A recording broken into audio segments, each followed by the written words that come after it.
प्रातः काल होते ही महाराज मंदिर में हड़कंप मच गया। ठाकुर जी का थाल चोरी हो गया, ठाकुर जी का थाल चोरी हो गया।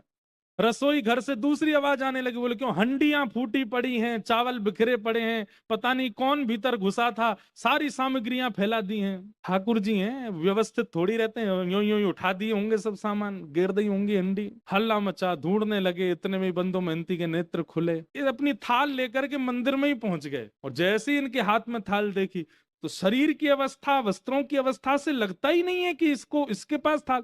चोर ही मालूम पड़ रहा था।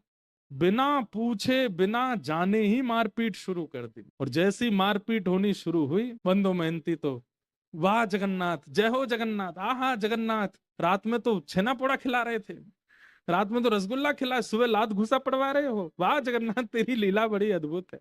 पत्नी आकर, इनको मत मारिए, ये जगन्नाथ जी के मित्र। बोले अच्छा जगन्नाथ जी का मित्र, इसको बताते हैं हम। अरे रात में जगन्नाथ जी ही दे करके गए। हाँ जगन्नाथ जी पे और तो कोई काम ही नहीं, इसको देने जाएंगे? इस पर पहनने के लिए वस्त्र तो अच्छे नहीं है, महाप्रभु जगन्नाथ इसको महाप्रसाद पमाएंगे? इतना मारा कि बंधु मेहनती बेहोश तो नहीं हुए, पर ठाकुर जी के ध्यान में चले गए। बोले नाथ आपकी लीला, श्रीमद् भागवत में गोपियां कहती हैं, मैवम विभोर हति भवान गदितम नृशंसम संत्यज्य सर्व विषयाम तव पाद मूलम।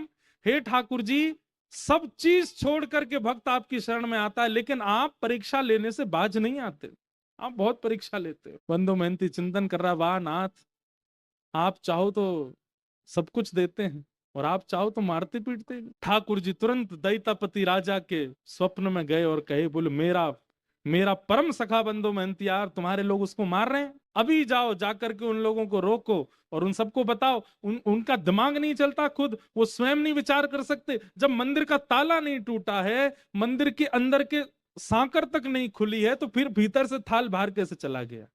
अरे मानव को ताला तोड़ना पड़ेगा, सांकर खोलनी पड़ेगी, तभी वो किसी सामग्री को चुरा सकता है। पर मेरे लिए कोई द्वार नहीं होता, कोई ताला नहीं, मैं जहां चाहूं जा सकता हूं, बता दो।